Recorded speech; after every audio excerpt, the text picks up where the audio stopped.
Hi everyone, I'm Mark Cheverton, author of the Game Night 999 Minecraft series of books. You probably know that because you're watching this on my website. But anyways, what I wanted to do was talk with you about how I structure a chapter. I hear from a lot of kids that they want to write their story and they got this great idea for a story, but then they're done writing it and they only got 5 pages and they don't understand why it's so short and why can't they come up with more and why or how is it that I do my books and they're all 200 or more pages long. And so I wanted to talk with you about one of the strategies I use, and that is how I structure my chapters. And I do it for two reasons. Certainly it adds more meat to the book, but it also does things for the characters and for the plot. And so these are very specific things that I'm trying to do because that will keep the reader engaged in my book. So I'm going to talk about a chapter out of my book Into the Spider's Lair. I think that was my 20th Minecraft novel. This is chapter 6 in there. And at the bottom of this posting, you'll see that you can actually download that chapter and read it as well. But whenever I do a chapter, I always have something in mind for the characters and for the story. It's really important that every chapter propels the story forward, adds tension to the story, and reveals something about the characters. If I have a scene that's just a battle scene, and we don't learn anything new about the characters or about the villain or about what's happening, then that battle scene's got to go. It's got to be cut. Every piece of your story has to do something to move the story forward and to reveal something about the characters, and that's really, really important. And that's what I always focus on all the time. And when I send my book to the editor to look at, if there's a chapter that doesn't do that, he says that chapter's got to go. And he's right. And so I always try to focus on that. So it's really important you think about what's the purpose of this chapter. So when I start out my story, when I start out a chapter, I will typically think about, I try to add something early in the story that has some sort of sensory input to it, meaning a smell or a taste or a sound or a feel. Because sensory input is what's going to draw your readers into your story and make them feel like they're actually there with your character. And so that's really important. And so I like to add that in early because it sets the reader into the scene. I don't do too much of it. This is going to be a sentence or two maybe, because if you add more description, description slows the pace of a story, and lots of description gets boring. It's great for the writer. I love writing that stuff, but readers don't like reading it. And when I'm reading a book, right now I'm reading a book from Orson Scott Card called Ender's Game. I'm reading it with my son because he has it as an assignment for school, and I thought I'd read it too. I haven't read it since 20 years ago, maybe. And when I get to sections where they're describing something in the battle school and they describe the battle zone where they have their little mock battles, and I just find it boring, and so I just skip it until I can find some dialogue and I start reading that. So too much description is bad. You got to have some because you want to put the reader there, but too much will bore them. So you have to find that fine line where it's just enough. In this story, in chapter 6, the characters are going into an ice spikes biome. And there's a lot of stuff in an ice spikes biome you can describe, like the way their feet crunch as they step through the snow, and their breath is all foggy when they breathe, and maybe their noses are cold, the tip of their noses or the ears, because that's where you typically feel it first when you're in something cold. The ice spikes, maybe the sunlight goes through the ice and it breaks it into rainbows. The ice spikes themselves look super cool. They look like, how would you describe that? Big old daggers sticking up out of the ground, icy daggers from a frost giant or something. You can do something there to create a visual image for the reader, but only a couple of sentences, not too much. You don't want to slow the pace of the story down. But the general rule number one, and here's my little poster, ta-da! Rule number one, dialogue and action drives the story. So when you start out with some sort of description, you got to get to dialogue and action as quickly as possible, or you're going to lose your reader. And when the reader gets bored, they'll put your book down and they might never pick it up again. So rule number one is super important. You always got to get to dialogue and action as quickly as you can. So that's why I do a couple of sentences about some description, setting the scene for the reader, and then I have something happen or I have somebody start to talk. So that's really important. So when I go to the dialogue, I use dialogue to reveal something about my characters. You don't just want to have people talking. So what'd you have for dinner tonight? I had a hot dog. Oh, I had hot dogs too. That's probably not important in your story, unless it's the story of a giant alien hot dog attacking the Earth. I like that one. But you have to make sure that your dialogue adds something to the story and it reveals something about the characters. So when you create your dialogue, you want to have it in such a way that it's going to show the reader what's going on in the characters' heads. I try to do it, and I've been working hard on this because at first I didn't know this. I try to add tension into the dialogue as much as I can. You don't want everybody to agree with each other because that's not what happens in real life. And so I try to do the dialogue where people are disagreeing because disagreements are tension, and tension is what makes a story interesting. So I try to add that kind of tension wherever I can. So that dialogue is something that's going to show the character who they are to your reader, and it's going to get them to fall in love with your character. Because in writing, plot is really cool, but characters are critical. And readers don't love plot, readers love characters. And you have to show who those characters are. And a great way to do that is through dialogue, and especially tense dialogue. That's a great way to do it. So in this story I have, oops, sorry, I bumped the camera. In this story I have the people talking so I can learn something about the characters, especially the new character, Sadler, because Sadler is a new person to the company and we don't know who she is. And so we're going to learn who she is through dialogue. And I do this for two reasons. Number one, you don't want to have an info dump and have Sadler just list, oh, I'm a mother and I have a daughter named Fencer and I lived in this village and blah, blah, blah, blah, blah. That's not interesting. It's information and it's an info dump, and info dumps are bad. And so I try to reveal who Sadler is through the dialogue in the scene. And I try to make it emotional and tense and have some disagreements if I can somehow, because I want to add tension.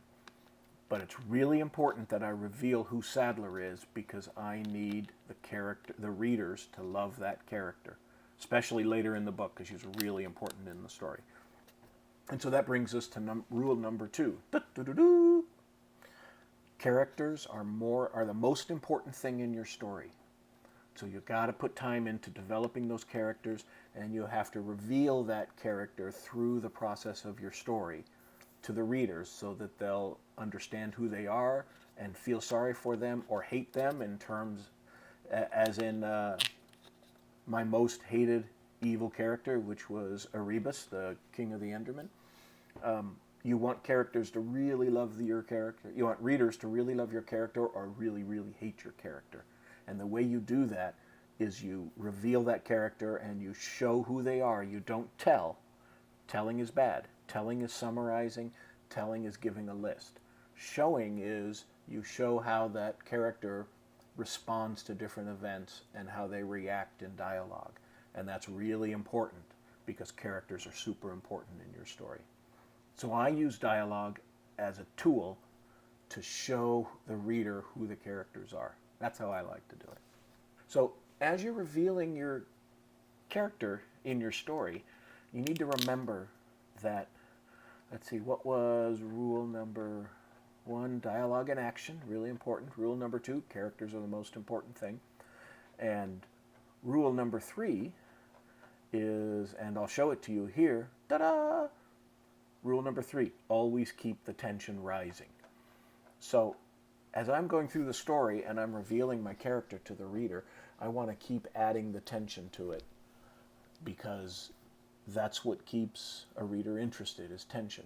And a great author by the name of Stephen James, he taught me that what you need to think about in your story while you're writing it is your story is a series of obstacles that you're putting in front of your character.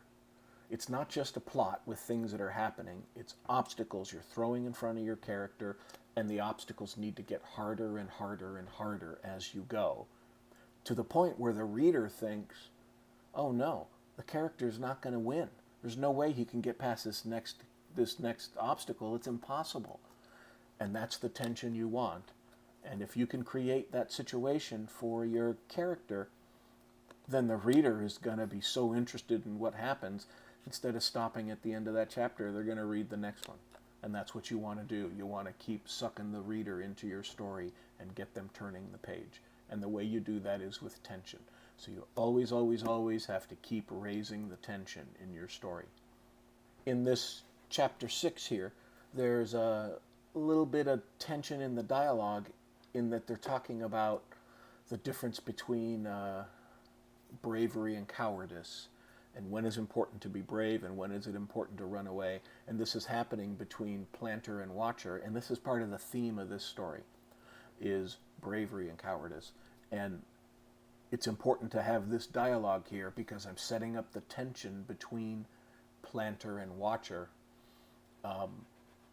and I'm revealing what each of them think to the reader so that they're seeing a little bit about what goes on inside their heads.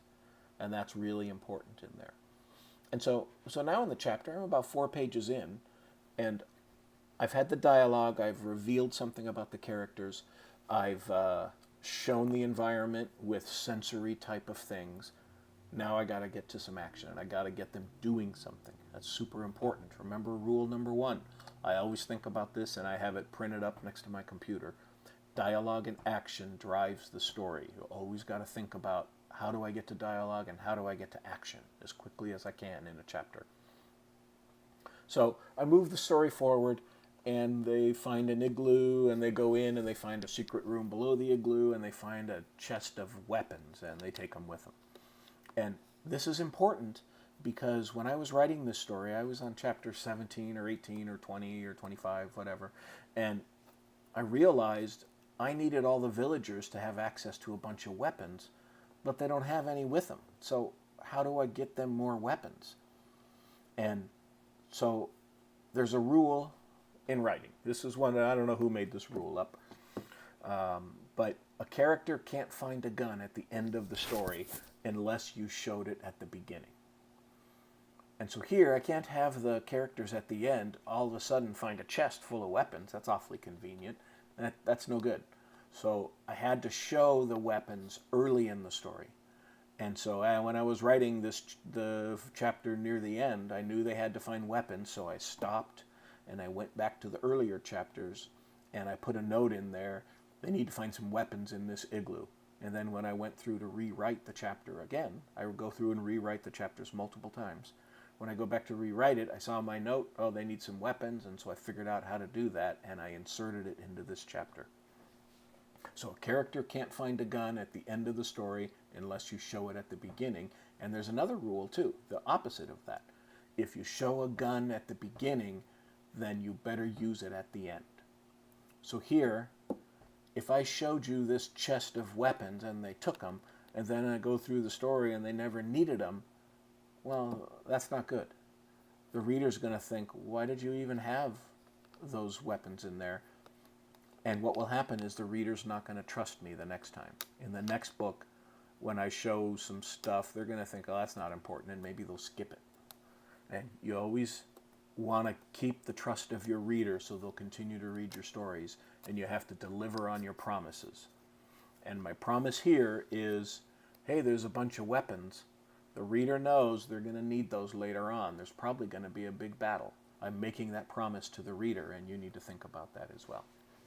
So, in this chapter at the end, they get the stuff, and they see coming out of the igloo, there's a polar bear and cubs, and if you know in Minecraft, if there's a polar bear with their cubs around, they're really dangerous. So I add some tension here of, are they going to have to go in and just kill this bear to leave? Or can we do something else? So I have a little trick in there that they can do so they don't have to kill the bear. But then at the very end of the chapter, I always end it with some sort of question.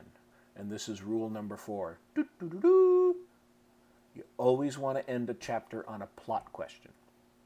And a plot question means you want the reader wondering what's going to happen next. So maybe I end it with there's some monster in the trees watching them, and this is important because the monsters are trying to find them or something. Or maybe I end with watcher thinking about what that battle's going to be like coming up, and can we survive? And so I'm telling the reader something's going to happen. I don't know if we're going to make it or not. I always want to end with some kind of plot question. I don't always do that, but usually I will end with some kind of plot question, and that goes to the reader, and it makes the reader think, gee, I wonder what's going to happen next. And what do you think they're going to do? They're going to turn the page, and they're going to start the next chapter. And so that's why I do this. I always try to end a chapter with a plot question, because you never want to give the reader an excuse to put your book down. You want them staying up all night long reading your story, and the way you do that is ending with plot questions. So that's really important. So this is how I structure my chapters. When I write them, they're double spaced, 8.5 by 11 with 1-inch margins, and I typically end up with about 8 pages per chapter and about 30 chapters, and so that comes out to be about 240 pages. That's how I typically end up. Sometimes chapters are shorter, sometimes they're longer, but I kind of shoot for that, and I use this strategy of laying out my chapter this way so that I can add the content I need, so I can reveal the characters and show what the characters are going to do, show the character's personality to the reader, add the sensory input, add tension, end with a plot question. So there you go. I hope this is helpful. If you got a question, please leave a comment and I'll answer them. And keep writing and watch out for creepers. Bye.